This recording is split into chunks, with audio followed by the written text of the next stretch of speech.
Ahora, en primer lugar, quiero agradecer a todos los invitados virtuales por asistir a esta reunión.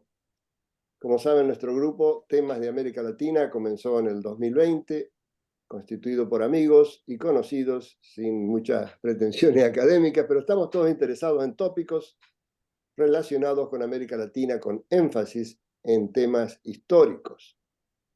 Si bien prácticamente todos los participantes dominan el idioma inglés, hemos optado por hacer la mayoría de estas charlas informales en idioma español y así sustentar y mantener nuestras raíces culturales. En nuestra próxima reunión de marzo 22, tendremos el placer de ver y escuchar a Enrique Illanes sobre Latinoamérica y su literatura maravillosa. Y hoy tendremos el placer de ver y escuchar nuevamente a Esteban Berta sobre el tema Francia, Inglaterra y Holanda en Latinoamérica. Así que vamos a comenzar. Adelante, por favor. Por favor, hace mute a los demás Bueno, para que no todo el haya... mundo en mute. Sí, Ok, ok. a ver, ahí estamos. Están todos enmudecidos. Adelante. Ok. ¿Ven bien la imagen? Sí, yo veo la imagen. Ok. Cada uno la Entonces, bueno, puede, cada uno la puede Sí, de agregar. acuerdo. Se ve bien, ok. sí. Ok, Bueno, todos en mudo. Gracias. entonces, déjame hacer una cosa más. Ay, caramba, esto no se dio. Ok. Bueno, buenas tardes y gracias por esta oportunidad. Am, la presentación que voy a hacer es de tres temas realmente. El tema primero es el principio de las incursiones de Francia, Inglaterra y Holanda en Latinoamérica en el siglo XVI, siglo XVII. El segundo tema va a ser de un ataque inglés para conquistar al Caribe en el siglo XVIII. Y el tercer tema va a ser sobre las incursiones de los ingleses en el norte de Sudamérica en el siglo XIX. Y también voy a mencionar a Noruega, Dinamarca, porque aunque en menor manera tuvieron una participación en la colonización del Caribe realmente. Ok. Todos sabemos que España conquistó y colonizó América a partir del descubrimiento de 1492. Ocuparon Sudamérica, Centroamérica, el Caribe, México y Florida. De paso, Florida, lo que los españoles llamaban Florida en esa época, era todo territorio al norte de lo que es hoy Florida. Era que todo lo que hasta donde puedan ir, eso era la Florida para ellos. Portugal comenzó a colonizar al Brasil después del Tratado de Tordesillas. Ustedes se acuerdan del Tratado de Tordesillas en 1494, en el cual España y Portugal se dividieron el mundo nuevo. Eso estuvo basado en la bula de Alejandro VI. En esta bula, él decretaba nada menos que la excomunión para todos aquellos que cruzasen la línea, el meridiano, sin la autorización de los reyes de Castilla. Claro, Alejandro VI era español. Era que los portugueses realmente empezaron en 1532 a colonizar al Brasil. En el siglo XVI, España era el país más poderoso de Europa, especialmente bajo Carlos I, que era también Carlos V del Santo Imperio Romano, y era también archiduque de Roma. Sus dominios, como se puede ver en este mapa, eran enormes. Prácticamente la mitad de Europa eran los dominios de Carlos I de España. El poder económico de España aumentó con la explotación del oro y la plata en América, y el poderío militar en tierra y mar era muy superior también. Los países o los otros países europeos, Francia, Inglaterra, Holanda o los Países Bajos, tardaron más de 100 años más en establecer colonias duraderas. Y era en lugares que quedaban, pues, algunas islas donde no había españoles presentes o donde había muy pocos españoles presentes, y en lugares remotos, lejos del Caribe. Francia en 1604, en el Canadá; Inglaterra en Virginia en 1607, Jamestown; los Países Bajos en 1614 en Fort Nassau, en Nueva York, en lo que es hoy Albany, New York. Y voy a mencionar entonces también a Dinamarca, porque ellos tomaron Saint Thomas en 1665. Dinamarca, Noruega, de paso, está junto porque entre el siglo XVI y el siglo XIX estuvo bajo una misma dinastía, que era un reino. Ahora, por qué tardaron tanto estos países en colonizar a partes de América? Bueno, en el siglo XVI, Inglaterra aún no era una potencia mundial. Una población de 2,6 millones comparado con España de 7,5 y Francia de unos 15 millones. Era un país pequeño. Y además tenía una guerra religiosa y un rey despilfarrador.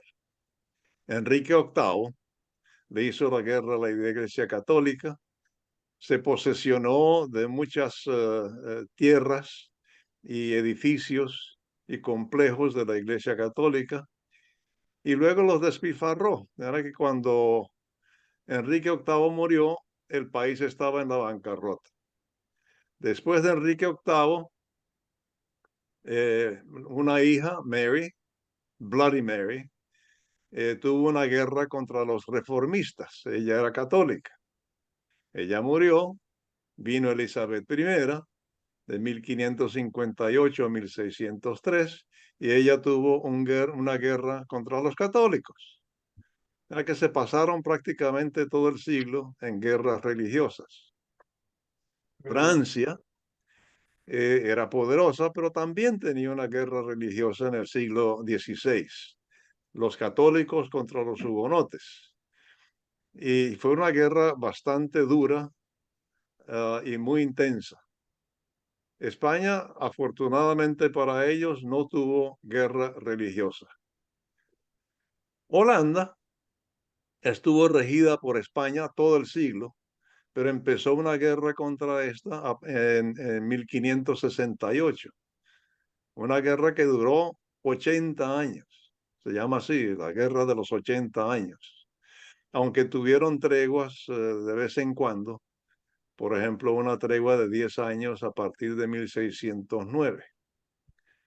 Inglaterra, Francia y España participaron en numerosas guerras entre ellos. Era una combinación de España e Inglaterra contra Francia, Francia y España contra Inglaterra, cualquier combinación de ellos, y no solamente en sus territorios, sino también en Italia, guerra por Nápoles, guerra por Génova, Florencia, Venecia, y también Escocia, en Irlanda. En fin, el caso es de que los tres países estos se gastaron su energía y su tesoro en proteger sus coronas y en estas guerras entre ellos. Una cosa más que ocurrió al finales ahora del siglo XVI, que fue muy importante para el futuro, fue el desastre de la Armada Invencible en 1588. Eso cambió el balance militar en el mundo occidental y le dio más ánimo a estos otros países para explorar en América, para ir a América y asentarse o tratar de asentarse. En el siglo XVII, el foco principal de los gobiernos de Francia, Inglaterra, Países Bajos y también Dinamarca y Noruega era el comercio. Ellos no estaban tan interesados en la colonización. Y por esto es que fueron empresas privadas las que financiaban expediciones a América, no los gobiernos. Por ejemplo, los viajes de John Cabot en 1497, el que descubrió Newfoundland, lo enviaron para que buscara un pasaje a China. Igualmente con Henry Hudson, el que descubrió el río Hudson en 1607-1608, también fue financiado por capital privado. La ocupación de Jamestown en Virginia en 1607 también fue financiado por capital privado. España, por otra parte, es decir, la nación española, el gobierno español, ese sí apoyaba la colonización. Pero en fin, fue así como poco a poco Inglaterra, Francia, Holanda y hasta Dinamarca, Noruega, en mucha menor medida, comenzaron la colonización en América y en el mundo entero. Para España, lo importante era el oro y la plata y la posesión de tierras para plantaciones, es decir, la colonización. Para Inglaterra, lo importante era el comercio y la libertad religiosa. Y luego, muy en tercera plana, las plantaciones o la colonización. Para Portugal, Francia, Holanda y Dinamarca, Noruega, el comercio era lo más importante de todo. Y así empezó entonces poco a poco la colonización en América, empezando con la isla de Saint Kitts, compartido entre ingleses y franceses en 1623. Aquí está, no sé si ustedes pueden ver lo que estoy mostrando con la flecha. Ok. En fin, luego siguió Barbados, en 1627, los ingleses, Nevis, 28, Antigua, 32, Montserrat, el 32 también, Anguila, en el 50, Tórtola un poquito más tarde, y los franceses en Guadalupe, Martinique, en 1635, San Martín, aquí arriba, Saint Bartholomew, o Bartolomeo, Saint Barts, que queda cerca de San Martín, Saint Croix, que hoy es las Islas Vírgenes, Santa Lucía, acá, Grenada, al final aquí abajo, Dominica y San Vicente. Por parte de los neerlandeses, holandeses, empezaron ocupando a Tobago, aquí, seguido por Saint Martin, que hoy en día todavía comparten esa isla con los franceses, seguido por Curazao y Bonaire, acá, seguido por por Aruba, acá, y por Saba, aquí arriba, cerca de las Islas Vírgenes. Y finalmente, Noruega-Dinamarca ocupó Saint Thomas en el 65, Saint John en 1718, y compraron la isla de Saint Croix a los franceses en 1773. Era que estas son las islas ocupadas por estas tres potencias a lo largo de un siglo, un poco más de un siglo. Ahora, regresando un poquito, en 1655, en Inglaterra, Oliver Cromwell se sentía muy bien, porque tuvo muchos éxitos militares, tanto en Inglaterra misma como en Irlanda. Y así pues, con una especie de acto de arrogancia, envió una fuerza militar de 13.000 hombres en 34 navíos al Caribe para que ocuparan a Santo Domingo, la ciudad de Santo Domingo, en la isla española, con el objeto de establecer una base de operaciones para contrarrestar a las fuerzas españolas. Ahora, esto fue enviado por el gobierno. Esto no fue una iniciativa privada. Era que por primera vez el gobierno toma cartas en el asunto y propone o envía esta expedición. La expedición iba a ser una combinación de fuerzas navales y fuerzas terrestres o el ejército. Pero cometieron un error fatal en Inglaterra cuando decidieron que las fuerzas navales iba a ser comandada por el admiral William Penn, de paso que era el padre del eventual fundador de lo que es hoy Pensilvania. El almirante Penn y el general Robert Venables eran cojefes de la expedición. Era que el almirante era jefe de la parte marina y el general era el jefe de la parte del ejército. Pero no había un jefe entre ellos, es decir, encima de ellos. Era que ellos pensaban, el gobierno pensaba, que de esta manera los dos militares tenían que a trabajar juntos y concertar la estrategia que iban a usar. Esto en absoluto no funcionó porque estos dos no se entendían en absoluto. Se peleaban constantemente, no le hacían caso el uno al otro.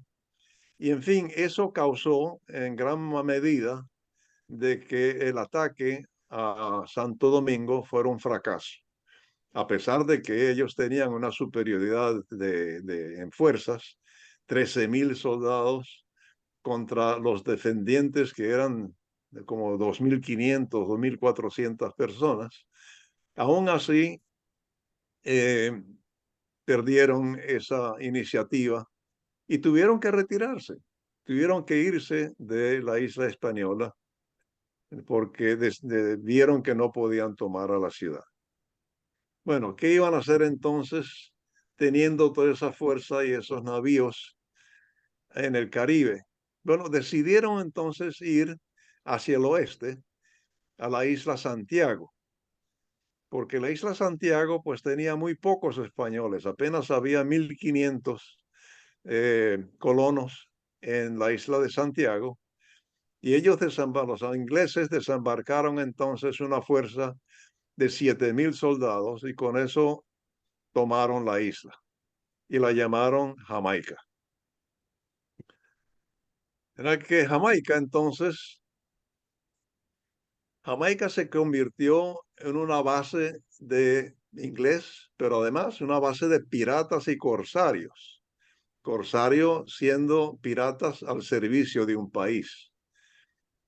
Era que había piratas en Jamaica y también encima de la isla española, en la parte occidental, una pequeña isla, no sé si lo ven, que estoy mostrando con mi flechita, pero esa isla es la isla Tortuga. En esa isla se concentraron los piratas, pero más bien franceses. Era que había en Jamaica piratas ingleses predominantemente y en la isla de Tortuga había piratas franceses predominantemente.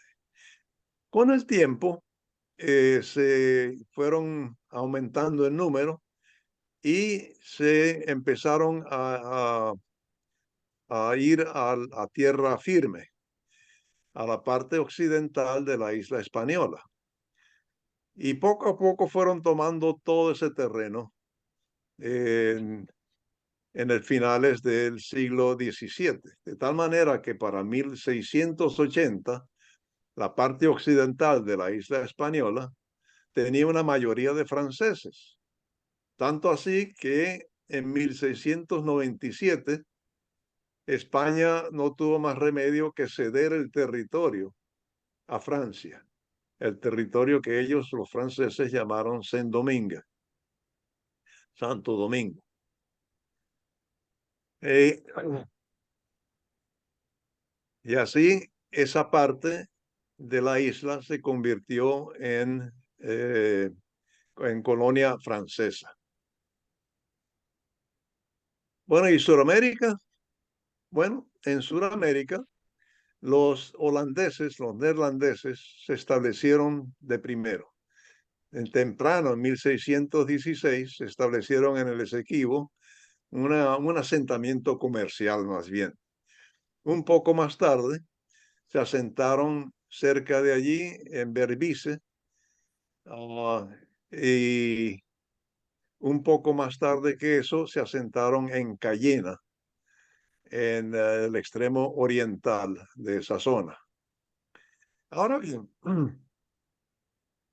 eh, los españoles y portugueses constantemente reclamaban que ellos no podían hacer eso, que eso por el acuerdo de Tordesillas, eso era territorio o español o portugués. Era que ahí no, extranjeros no podían tomar territorios, asentarse allí. Pero claro, los ingleses, los franceses y holandeses, pues no le hacían mucho caso. Al fin y al cabo, ellos no eran signatarios de ese acuerdo. Ahora bien, en 1630, en un caso insólito, los neerlandeses fueron a Recife.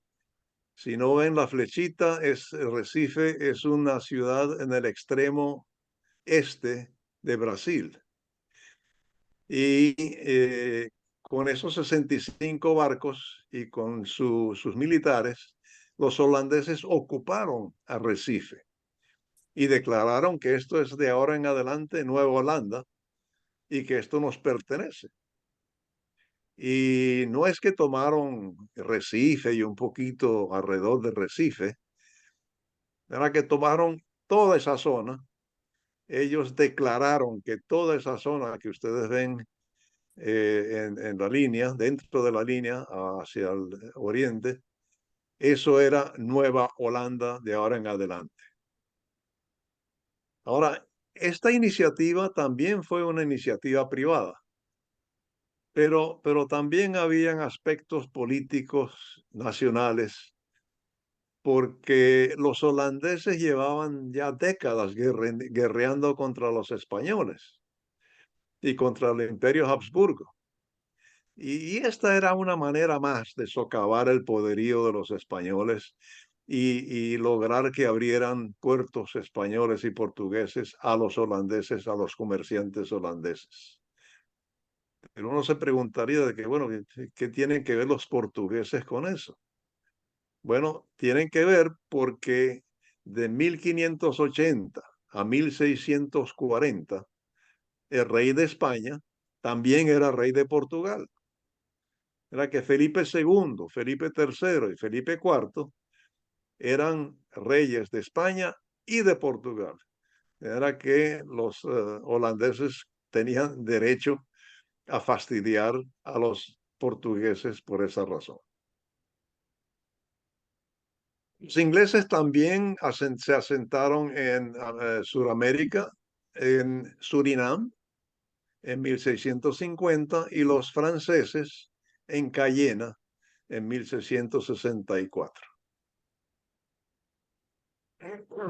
Ahora, ingleses, franceses, holandeses constantemente firmaban tratados en los que se barajeaban estas posesiones o las posesiones que ellos tenían en el mundo entero, incluyendo a estas de Latinoamérica. Como ejemplo, el Tratado de Breda, 1667, hubo un gran barajeo de estas posesiones, de tal manera que Nueva Holanda, lo que era entonces Nueva York, New Jersey, Delaware, Pensilvania, lo cambiaron por Surinam. Recuerdan que los ingleses fueron los primeros que se asentaron en Surinam. Bueno, ahora esto se cambió y los holandeses tomaron Surinam. Se fueron, sin embargo, de Cayena y se lo entregaron a Francia. Ahora que Cayena y también Acadia, que queda un territorio al este de Quebec, eso fue a Francia. Y Montserrat y Antigua para Inglaterra.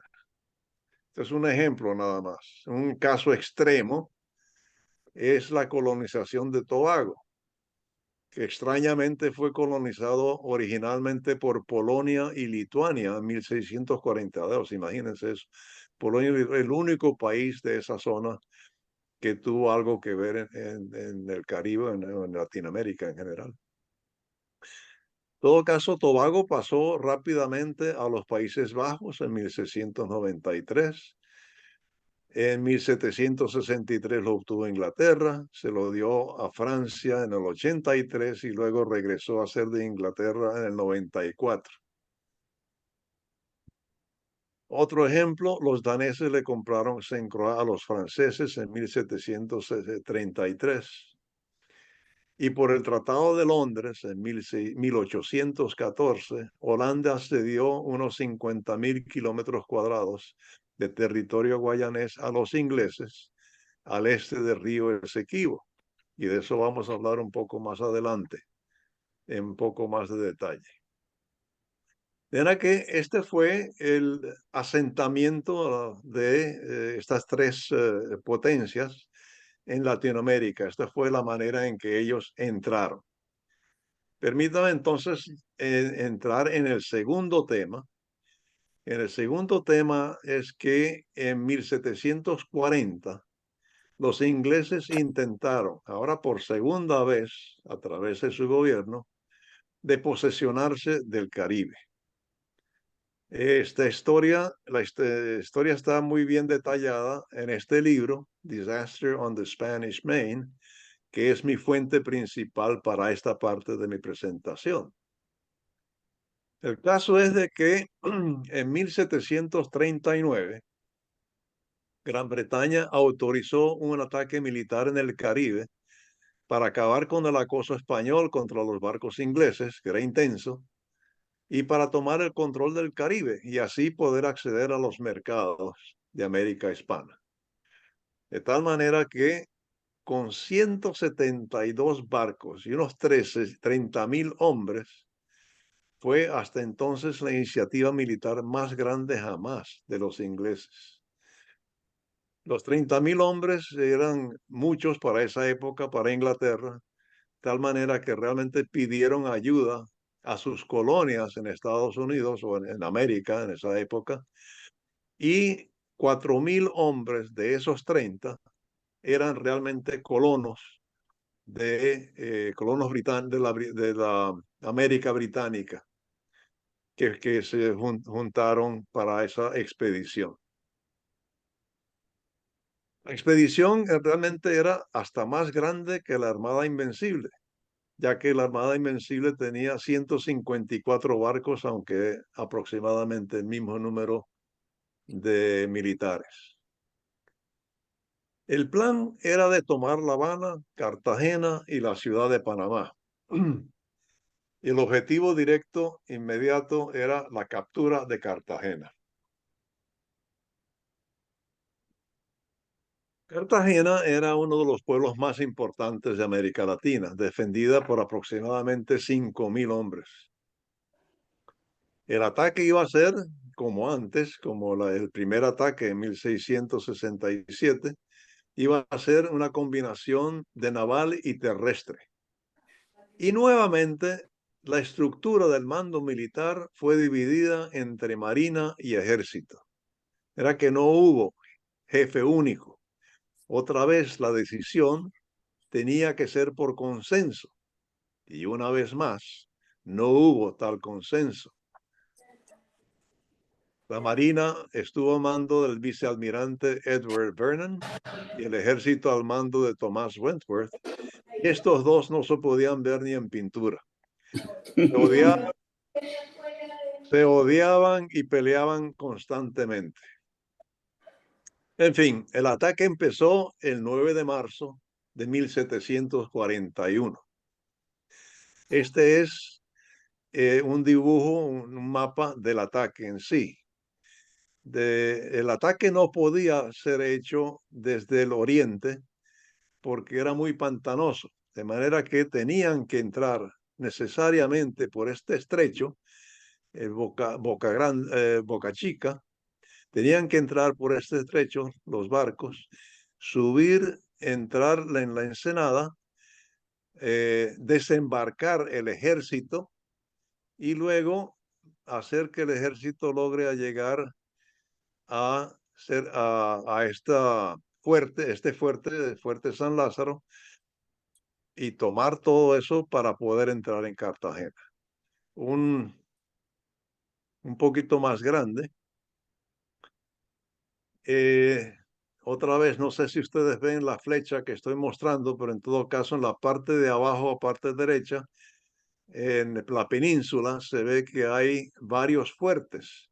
Hay 1, 2, 3, 4, 5 y 6 fuertes defendiendo este estrecho.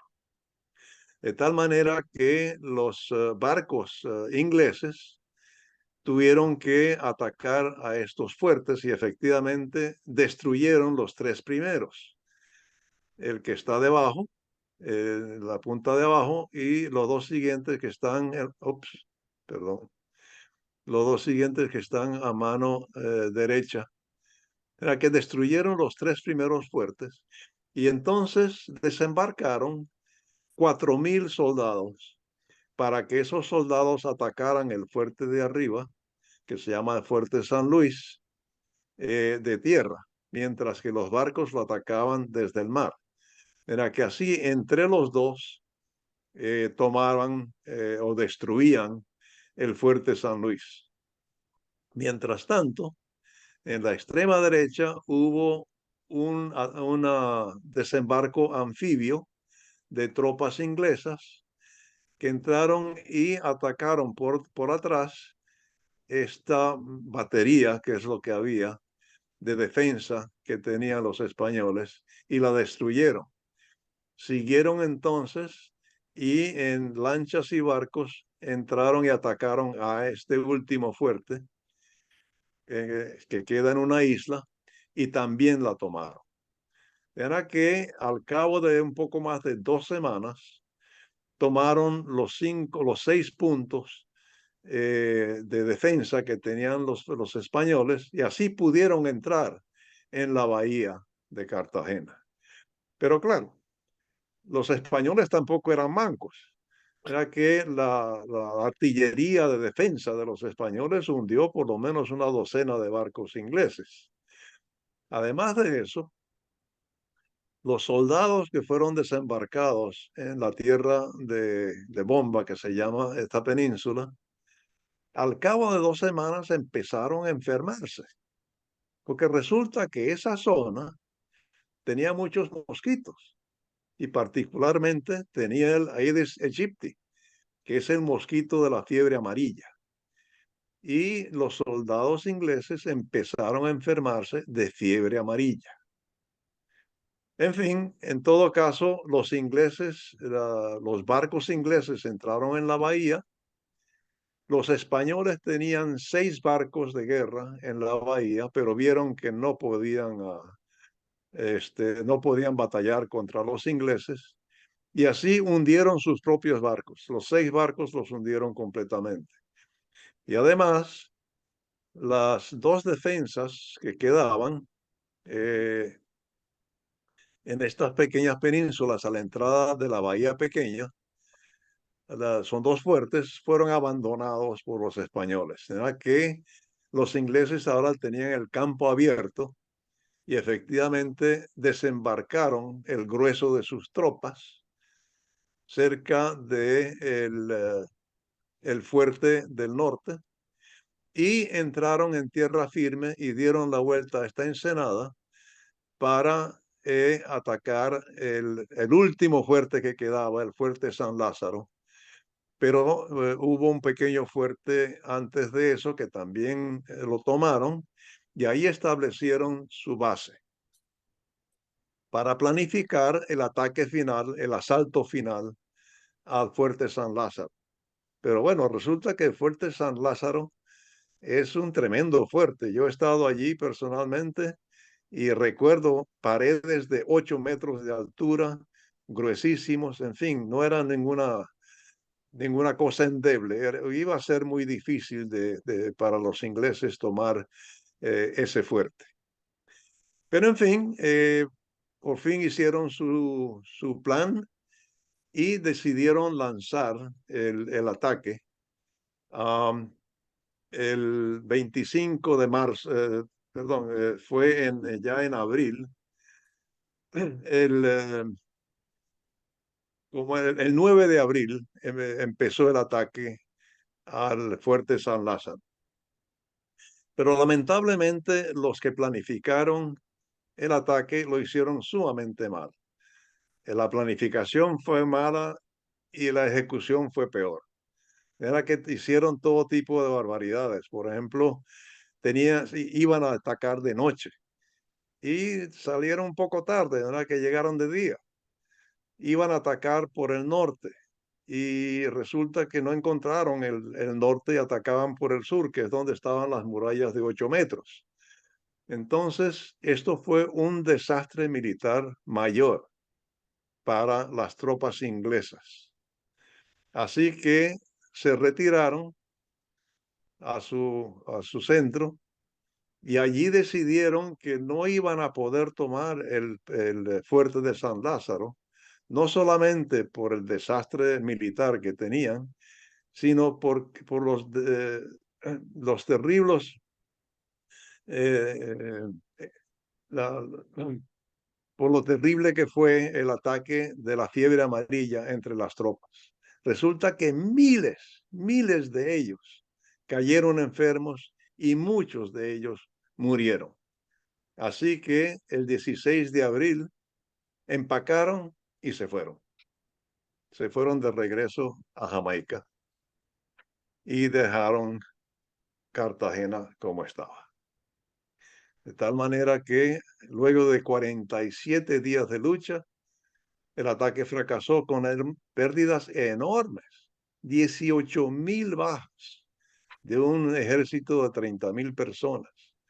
Y de esos 18.000 bajas, de 10 a 11.000 fueron muertos, no solamente heridos. Aquí hubo más muertos que heridos.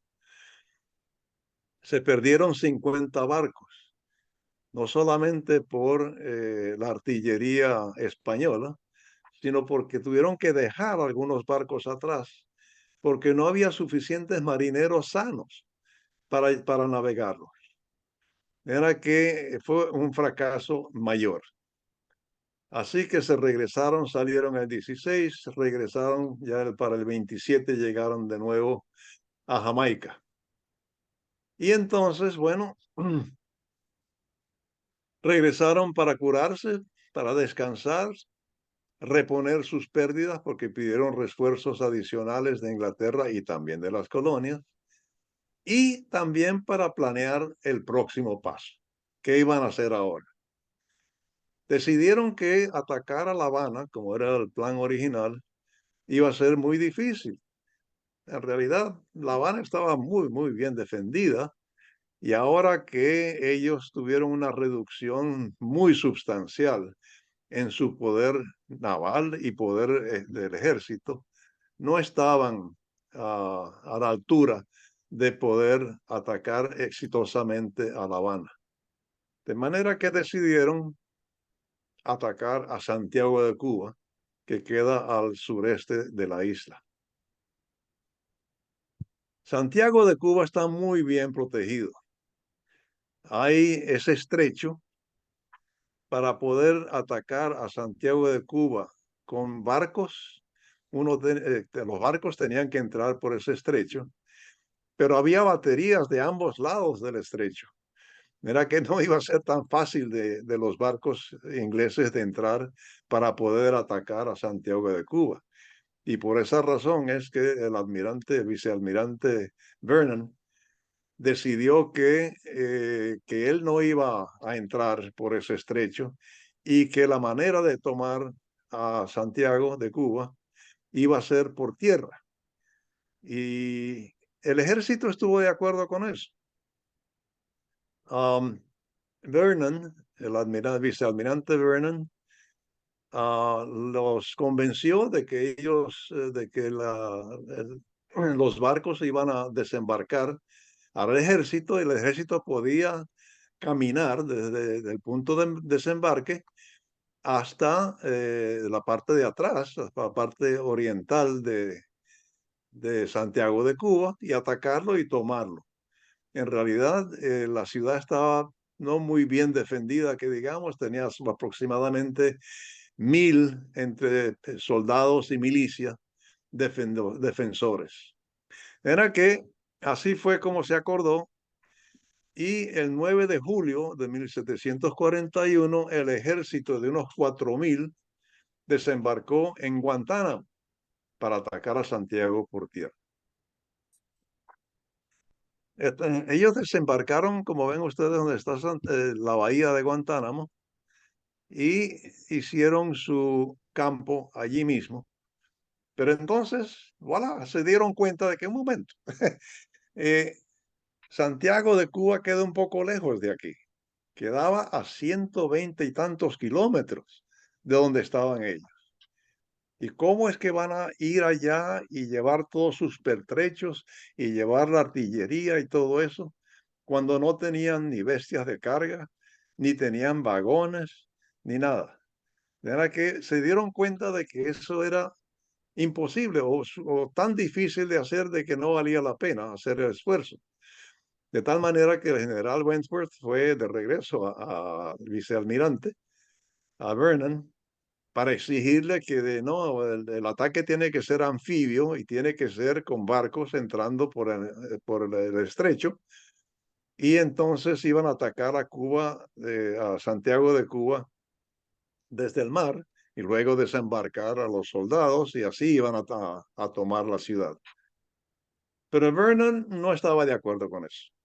Entonces, no, yo no entro en ese estrecho ni por nada, ¿no? Era ¿y cuál es el problema de ustedes? ¿Cuál es el problema de caminar unos meros 120 kilómetros para atacar a Santiago de Cuba desde atrás? Era que así estuvieron y en ese juego de tira y afloja se pasaron 4 meses, 4 meses. Pero mientras tanto, llegó septiembre y octubre con las lluvias y con las lluvias vinieron más mosquitos y con los mosquitos vinieron muchísimos más enfermos de la fiebre amarilla y también de malaria. Otra vez, miles de soldados se enfermaron y muchos murieron. Por fin, al final de octubre se dieron cuenta de que no van a poder seguir de esta manera. Era que se rindieron ante las circunstancias. Empacaron de nuevo y se regresaron a Jamaica sin haber atacado a Santiago de Cuba. Era que regresaron el 27 de noviembre habiendo perdido 1215 hombres más, sin haber logrado absolutamente nada. Bueno, ¿y ahora qué? Bueno, otra vez a descansar, a curar a los heridos, a los enfermos, porque ni siquiera hubo heridos, curar a los enfermos y planear el próximo paso. No podían regresar con las manos vacías. Era que decidieron capturar a la ciudad de Panamá a través de Portobelo, que tenía solo 380 defensores. Eso lo sabían ellos porque habían estado cerca de Portobelo, en Portobelo, y sabían cuál era la situación de esa ciudad. Sin embargo, el plan requería mucho sigilo. El elemento sorpresa era indispensable, porque el plan era este. Ellos iban a desembarcar un contingente de tropas en nombre de Dios. Ese contingente de tropas iba a caminar hasta el punto rojo, que era el camino entre Portobelo y Panamá, y ahí no permitir el paso de nadie que viniera de Portobelo para para ir a Panamá y dar la alarma. Mientras tanto, la Marina entraba en Portobelo y tomaba la ciudad de Portobelo, desembarcaría el grueso de las tropas y las tropas entonces irían desde Portobelo en el camino este en rojo hasta Las Cruces. Mientras tanto, otro contingente de ejército iba a ir a Chagres.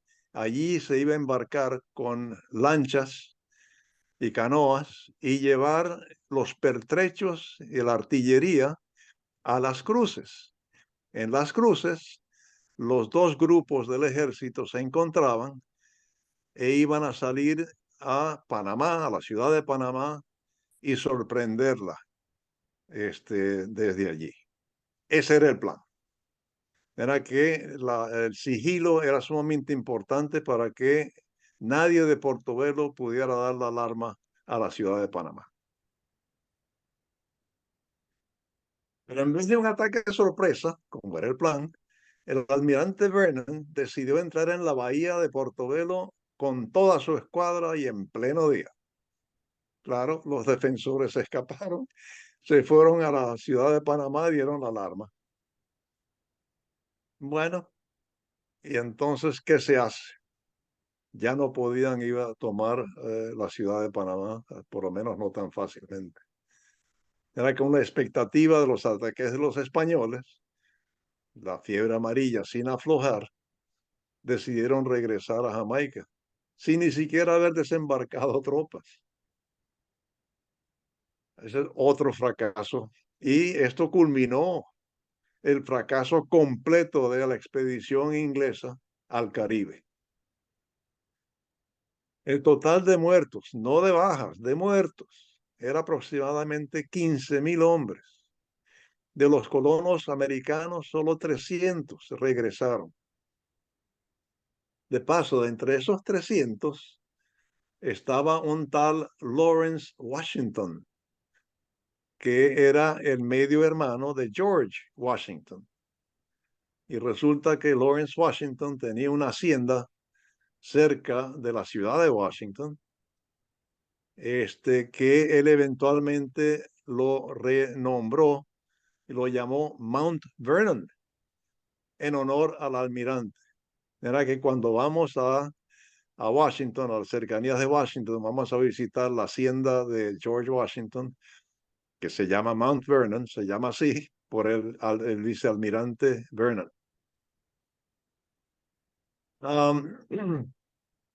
¿Qué pasó con el almirante Vernon y el general Wentworth? Al fin y al cabo, esto fue un fracaso absolutamente mayor. Bueno, fueron exonerados. No solamente eso, sino que Vernon yace en Westminster Abbey. Este diciembre pasado, mi esposa y yo fuimos a Westminster Abbey y constatamos de que efectivamente Vernon tiene su tumba ahí. En realidad, parece ser que el gobierno británico no quería hacer aspavientos sobre un fracaso tan grande, porque no quería problemas con la población. Y así terminó la expedición inglesa al Caribe. Y ahí está su fiel servidor tomando una cerveza en la bahía de Portobelo. Es muy bonita. Y entonces me gustaría entrar ahora al tercer tema de intrusión de los países Inglaterra, Francia y Holanda en Latinoamérica,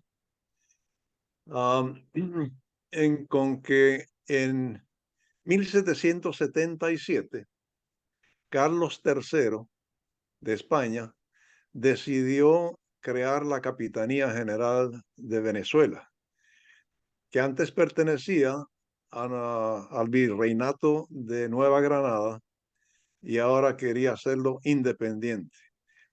Y para eso crearon un mapa de qué es lo que era este nuevo territorio independiente de vicerreinato de Nueva Granada. Y este es el mapa.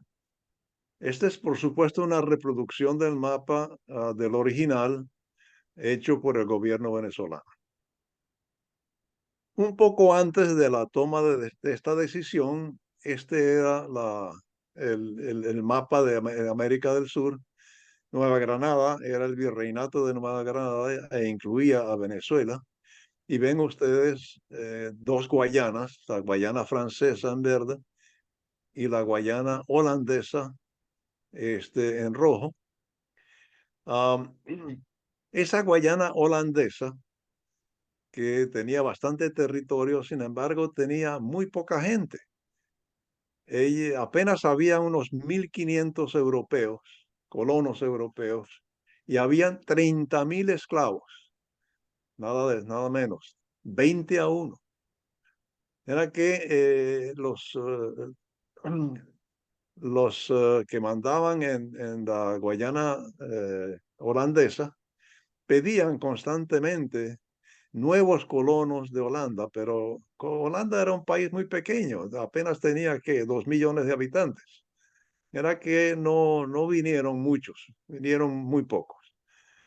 Y así se vieron obligados a ofrecerle a colonos ingleses de las islas del Caribe a que vinieran ellos a poblar la Guayana holandesa. Y estos vinieron y luego vinieron más y luego vinieron más y se establecieron principalmente alrededor del río Esequibo. Tanto fue así que para finales del siglo XVIII, era mayoría en esa zona, alrededor del río Esequibo. Tanto es eso que en el Tratado de Londres de 1814, Holanda cedió 50.000 kilómetros cuadrados de territorio guayanés a los ingleses al este del río Esequibo. Esto fue otro de estos cambalaches grandes de territorios que incluía territorios en el Pacífico y también en el Índico. Esto fue parte de ese acuerdo. En todo caso, ustedes ven en este mapa, el río Esequibo es el que está a través de la mitad de lo que llaman Guayana acá. Era que toda la parte oriental de ese río, la parte oriental del río, fue lo que los holandeses le entregaron a los ingleses. Bueno, resulta que unos años después, 20 años después, The Royal Geographic Society de Londres, un ente privado, contrató al alemán Robert Schomburg para que trazara un mapa de la Guayana inglesa y estableciera claramente sus límites. Y el hombre hizo su trabajo y 4 años después entregó el mapa, que era esencialmente lo que yo les mostré en el mapa anterior, pero hubo una pequeña adición, que era esto que ustedes ven acá, porque efectivamente habían colonos ingleses que se habían asentado en esta zona al oeste del río Esequibo. Cuando este mapa se publicó, Venezuela protestó. De que, bueno, que todo territorio al oeste del Esequibo pertenece a Venezuela, de manera que este mapa está equivocado, está mal, y que ellos querían que los ingleses pues se echaran para atrás en ese asunto. Se basaban en el principio de legal internacional de uti possidetis juris, en que los estados tienen dominio sobre los territorios que geográfica e históricamente les pertenecen, y mostraban el mapa de 1777 como su prueba. Los ingleses no prestaron mucha atención a esta protesta y también no les gustó mucho el mapa que Schomburg les presentó. Así que el gobierno ahora no fue, no el ente privado, sino el gobierno mismo volvió a contratar a Schomburg para que fijara las fronteras verdaderas de la Guayana Británica con la idea de que el mapa debe mostrar no solo dónde estamos, sino por dónde vamos. Entonces el hombre trabajó 3 años más y produjo el siguiente mapa. Oh, perdón, aquí tengo un problema. No voy a ver cómo hago. Perdónenme. Voy a tener que echar bastante para atrás. Ajá, aquí estaba. Este fue el mapa que entregó en 1844. Los ingleses estuvieron satisfechos con eso. Qué bueno. Los venezolanos, evidentemente, no, y protestaron nuevamente. Pero no prestaron mucho caso a las protestas venezolanas. Otra vez Venezuela estaba muy desorganizada, habían guerras civiles constantes, en fin, no estaba como para que le prestaran atención. Resulta entonces que en la zona de arriba, otra vez voy a probar de mostrarles con mi flecha, el lugar donde está el Callao, que es Tumeremo, Guasipate y el Callao. Allí, pues,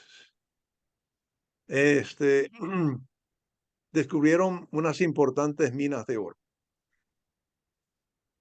Y muy poco después, el gobierno inglés produjo un nuevo mapa, que era este, que incluía más territorio, pero al sur del Callao y de las minas del Callao. Y allí entraron los colonos ingleses y empezaron a buscar y encontrar oro. Pero se quejaron de que las minas, los placeres que encontraban ellos, no eran tan ricas como los que habían encontrado en la zona del Callao. Así que Inglaterra produjo un mapa nuevo más, ya que este sí incluye la zona del Callao, Tumeremo y Guasipati, donde estaban estas minas ricas en oro. Qué bueno, ¿no? En fin, esto fue ya demasiado para Venezuela, de que Venezuela rompe relaciones diplomáticas con Inglaterra, invocan la doctrina Monroe y piden ayuda de los Estados Unidos. Estados Unidos no tan firmemente, pero decide, ok, vamos a ayudar a Venezuela, y llevó el asunto a un tribunal internacional, en el cual participaban los norteamericanos. Este tribunal tomó una decisión final unánime, ¿verdad? Que incluyendo los americanos, una decisión unánime que le dio, bueno, lo que son los límites hoy en día, es decir, lo que está en negro en este mapa. ¿Verdad? Que fíjense que lo que Venezuela reconoce es la línea roja que fue cambiado un poquito por el primer mapa de Schomburg, después un poquito bastante más con el segundo mapa de Schomburg, después de que encontraron oro en el Callao, el tercer mapa de los ingleses y finalmente el cuarto mapa de los ingleses que ocupaba gran porción del territorio venezolano. Bueno, la decisión fue de echarlo para atrás un poquito. Bueno, el Venezuela consideró esto como traición, como fraude, sabotaje, ultraje, cualquier nombre que le dieron, y denunciaron la decisión que se llamó Laudo Arbitral de París de 1899. Estados Unidos le dijo a Venezuela que lo habían hecho para evitar una guerra entre Venezuela y Gran Bretaña, como si Venezuela hubiera estado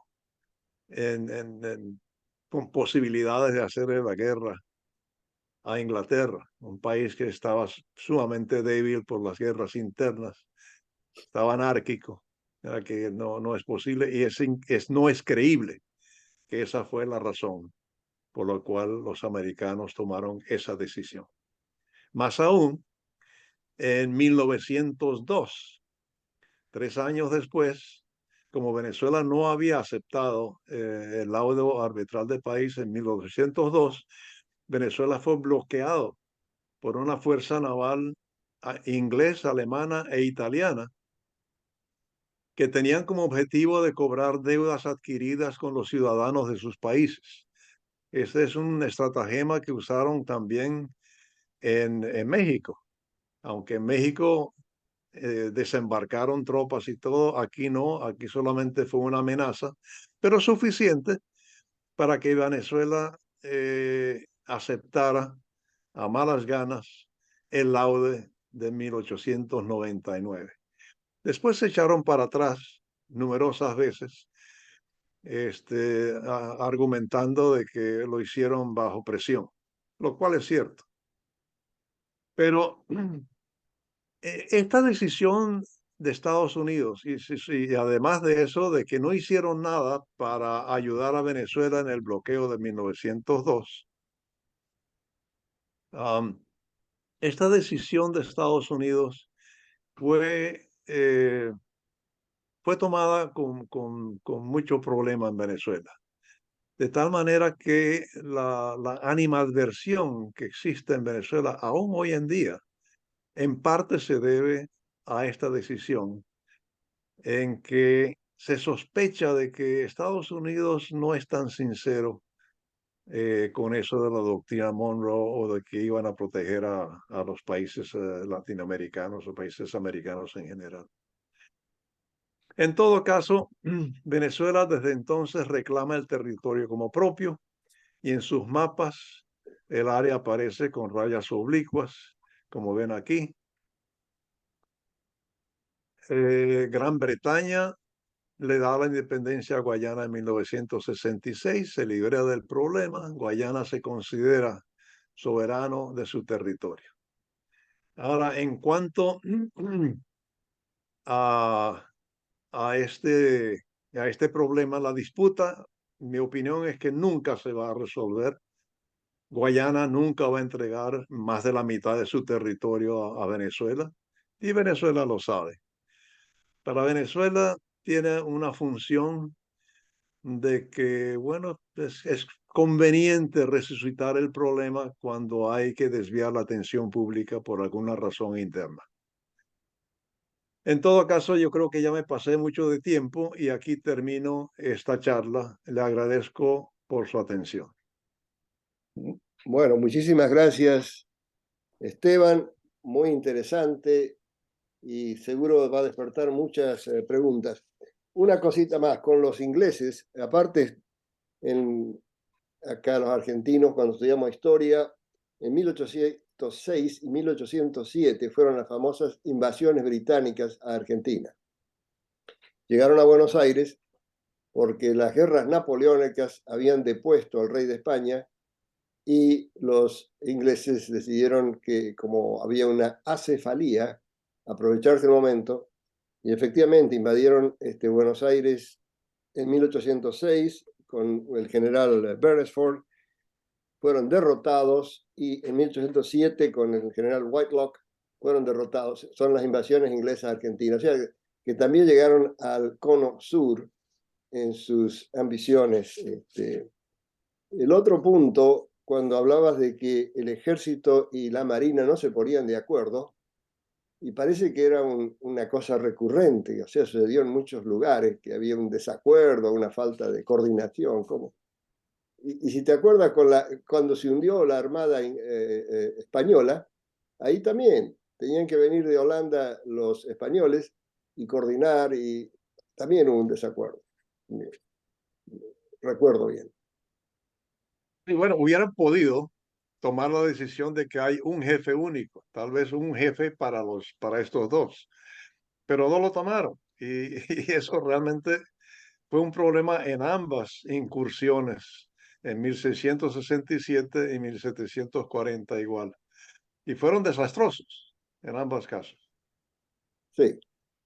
Bueno, a ver, tenemos algunas. Luis Guarda, por favor, adelante. Es un tema bastante extenso y entiendo que no ha sido cubierto completamente porque también Inglaterra estuvo en el área de Belice, ¿no? Pero quería también mencionar de que Holanda en el siglo XVII, a principios del XVIII, envió unas expediciones a Sudamérica con el objeto de apoderarse de los territorios españoles y envió barcos que, dando la vuelta al Cabo de Hornos, llegaron a la zona de Chile y Perú con la intención de invadir, sabiendo que no había gran número de soldados defendiendo estas posiciones. Pero los holandeses fueron derrotados por el escorbuto que les diseminó las tripulaciones y no pudieron lograr su objetivo. Dios, ese intento de colonizar a Chile duró menos de 3 meses. Sí, fue cortísimo. Fue muy corto. Sí.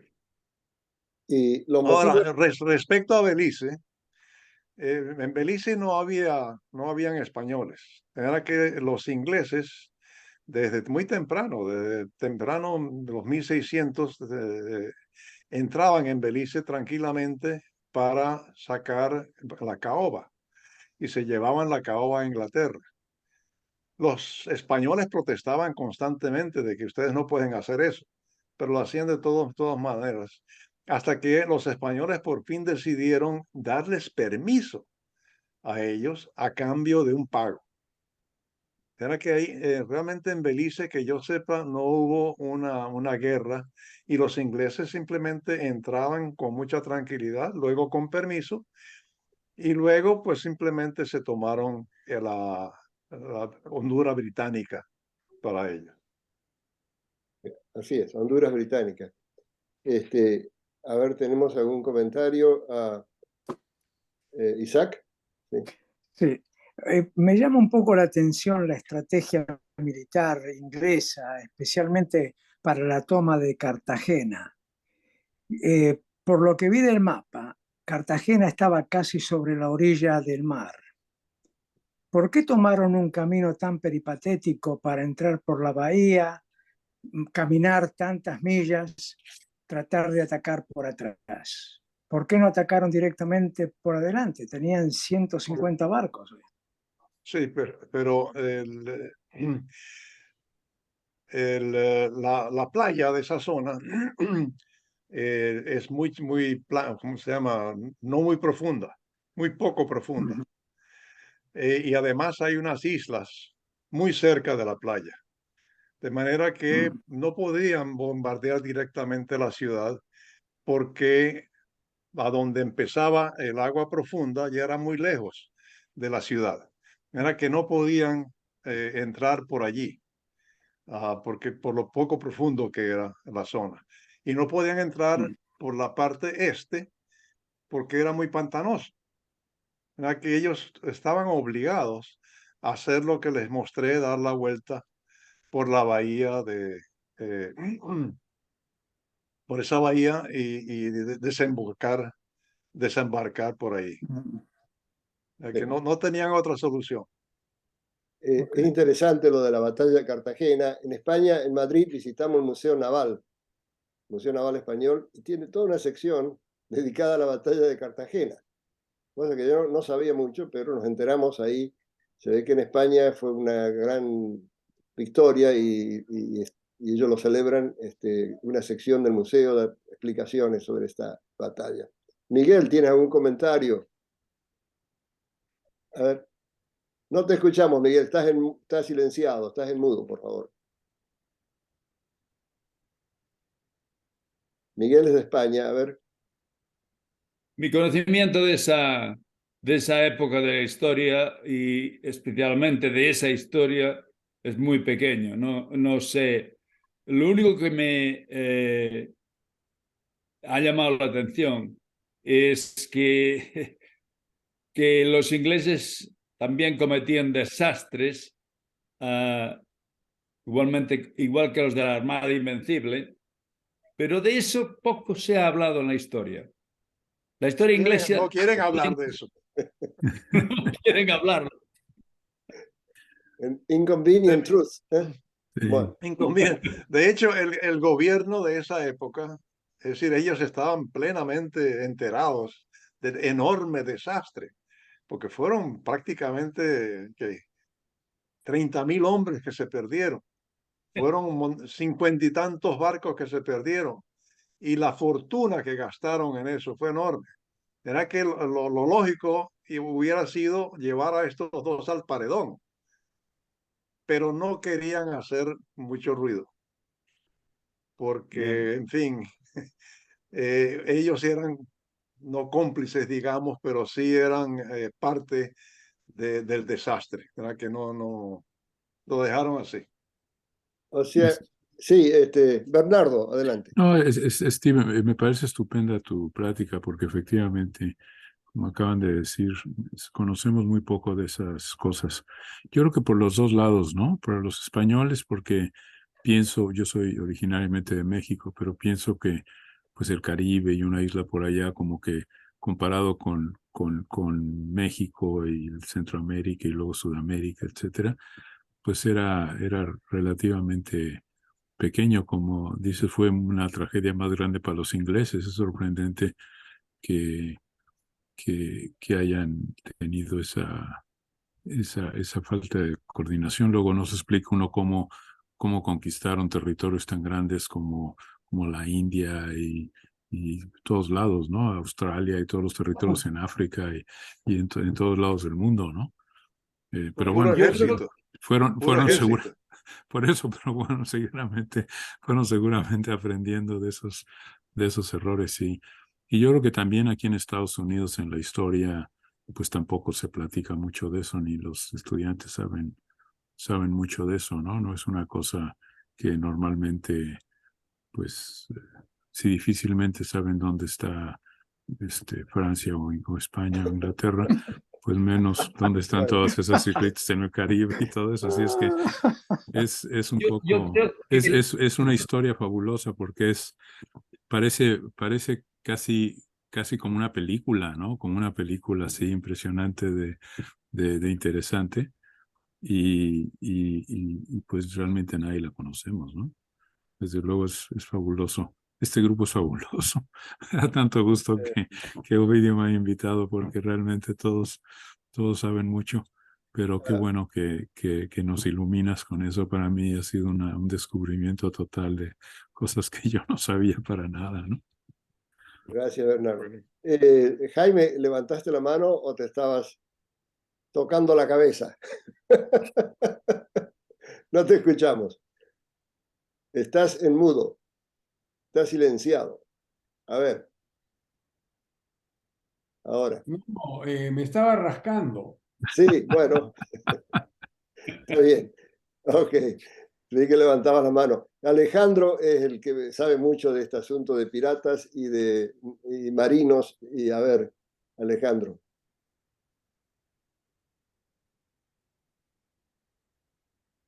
No te escuchamos, Alejandro. A ver. Ahí Ahora sí. me escuchas. Adelante. Sí, sí. Gracias. Mira, primero mi excusa por haber llegado tarde. Estoy en Chile y me descoloqué con la hora. Pero en todo caso, lo que aprendí, porque realmente no tenía idea. Yo estuve una vez en Cartagena y la gente de Cartagena se precia de no haber sido nunca conquistada. Ellos, según ellos, por lo que me acuerdo, fueron el único bastión que nunca fue conquistado. Y aparentemente, por lo que entiendo, por lo que tú dices, el gran ganador ahí fueron los mosquitos. Así que, pero a mí lo que me llama la atención es que, ¿por qué murieron? Y ahí, en Santo Domingo a los franceses les pasó lo mismo. ¿Por qué los europeos eran tan susceptibles a los mosquitos Y los españoles no. Y los españoles vivían ahí y tuvieron muchísimos años. Así que Pero dos cosas, se permite dos cosas. Una es que Cartagena sí fue conquistada una vez y fue aproximadamente 100 años antes de este ataque, 1660 por allí, un ataque de piratas Piratas. tomó la ciudad. Y los ingleses pensaban de que, bueno, si esos piratas pudieron tomar la ciudad, ellos con 30.000 hombres y sin tantos barcos no iban a tener ningún problema. La otra cosa es que los españoles también se enfermaban de fiebre amarilla. Lo que pasa es que ellos sabían de no ir a esos lugares donde abundaban los mosquitos, de quedarse lejos de allí y más bien vivir en ciudades donde había una brisa que no permitía tanta concentración de mosquitos.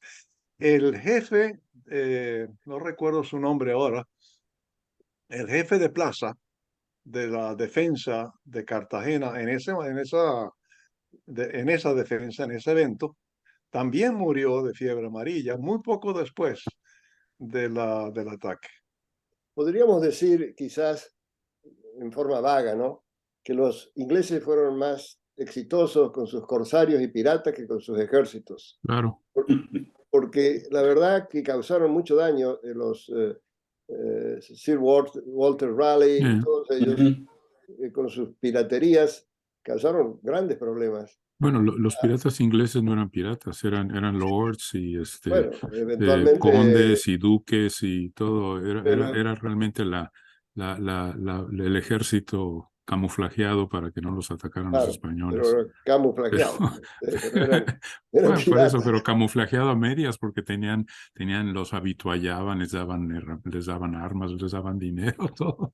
Y eventualmente le daban títulos nobiliarios. Y Sí. todos tenían títulos nobiliarios. Sí. Luis, allá. No. Ok. Juan Enrique, ahí te veo. Si sales del mudo. Yo quería comentar dos cosas que me llaman la atención. Una, bueno, primero que nada agradecer a Esteban lo interesante de esto, que como muchos dijeron ya, historia que no se narra y no se conoce. A mí me llama la atención profundamente la cuestión logística que debe haber existido para llevar todas estas fuerzas, 30.000 hombres. O sea, si ahora es complicado mover fuerzas, me imagino en esa época. Así que yo le saco el sombrero a toda esta gente, a los que nos conquistaron, a los que descubrieron, porque realmente llegar en esos barcuchuelos que en esos tiempos era ya una odisea. Y lo otro, en relación a los mosquitos, probablemente los españoles que llevaban más tiempo ahí deben de haber tenido los trucos de los indígenas, porque yo recuerdo haber estado en el Amazonas y los indios de allá, para protegerse contra los mosquitos, usaban unas hormigas que se pasaban por los antebrazos y les daban una película repelente. Y con eso entonces tenían una defensa contra los mosquitos. Yo creo que probablemente los españoles que llegaron y llevaban más tiempo deben de haber ya tenido algún acercamiento y conocimiento de ese tipo de trucos médicos o recursos naturales para protegerse de los mosquitos. Eso. Eduardo Blanchet, ¿estás ahí? No lo vemos, Eduardo. No sé si está. Ed Corey. Ok. A ver. Sí. Bueno, muchas gracias, Esteban. Bueno, nosotros no debemos olvidar que los franceses también han tomado un fracaso igualmente contra Haití, cuando como dice, brother-in-law de Napoleón, fue el general cuñado de las fuerzas francesas, y perdió más de 34,000 soldados. Entonces, en una manera, los ingleses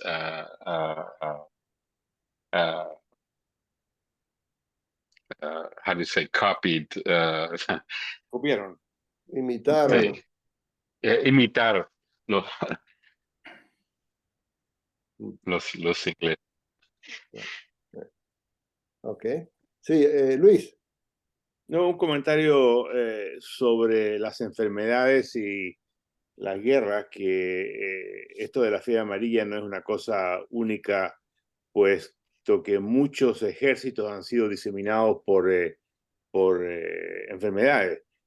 Siempre se dice que la invasión de Napoleón a Rusia fracasó por el invierno ruso, fracasó por el tifus. El tifus fue el que diseminó ese ejército, más que el frío.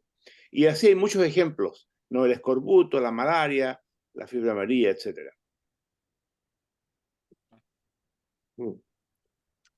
Sí. Isaac. Sí, dos cosas. Una es, hay una diferencia entre lo que es un pirata y lo que es un corsario. El pirata en general eran individuos que tenían su tripulación y hacían las cosas por su cuenta. Los corsarios eran los que tenían el aval de los gobiernos de los países de los cuales provenían. Eso uno. La otra cosa que me llama la atención es qué ganaban, por ejemplo, los daneses en vender Saint Croix a los franceses. Claro. ¿Qué es lo que ganaban? El dinero al comprarlo. Sí, o al venderlo. Bueno, sí. Lo que ganaron es tener 3 islas cercanas en vez de 2. Ellos ya tenían posesión de 2 de las islas. Saint Martin, ¿cómo era? Saint Kitts. Saint Kitts. Sí, tenían posesión de 2 de las 3 islas. Simplemente le compraron la tercera para tener posesión de eso, me imagino yo, ¿no? Ajá. Y eventualmente Estados Unidos se las compró a Dinamarca, ¿no? Sí. ¿Sí? Estados Unidos se las compró a Dinamarca. Sí.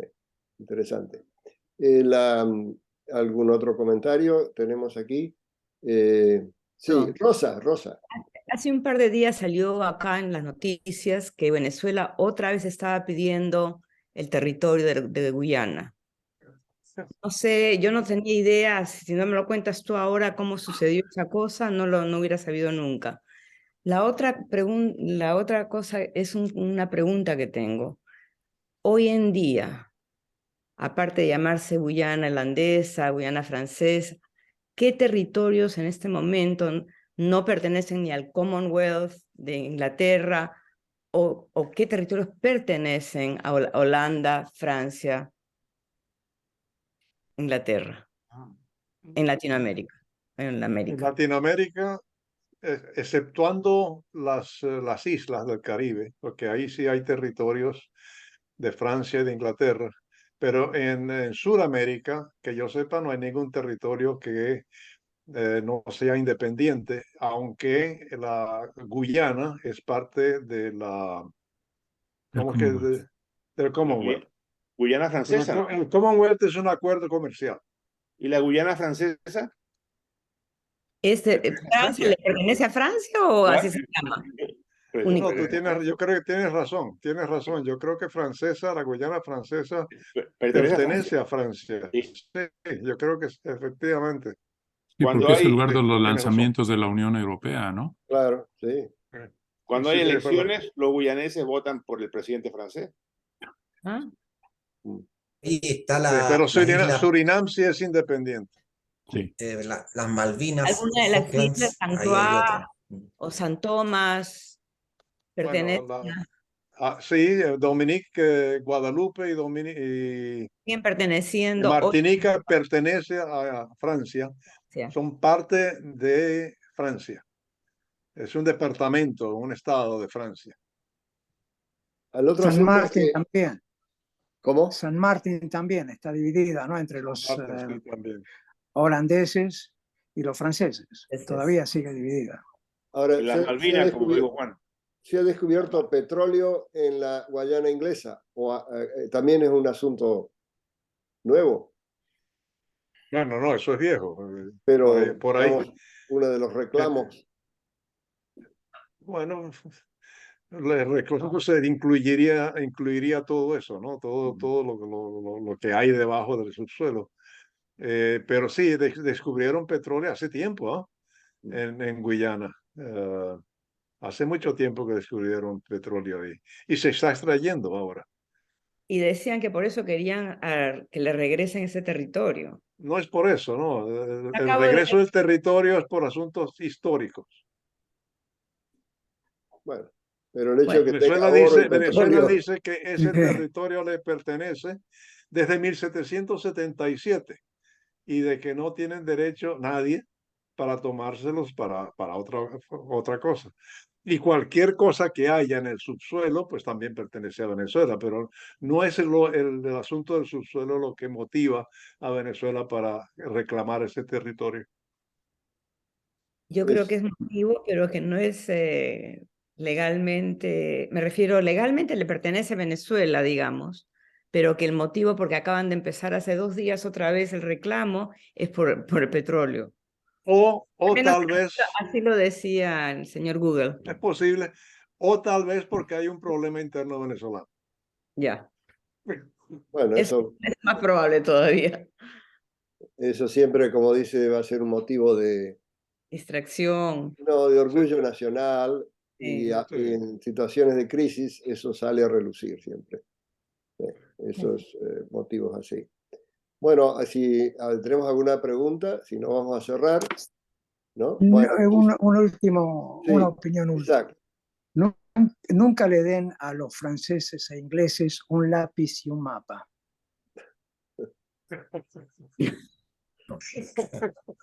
Sí, cuestión de ver África, ¿no? Pero Isaac, ¿y el tratado de Tordesillas qué era?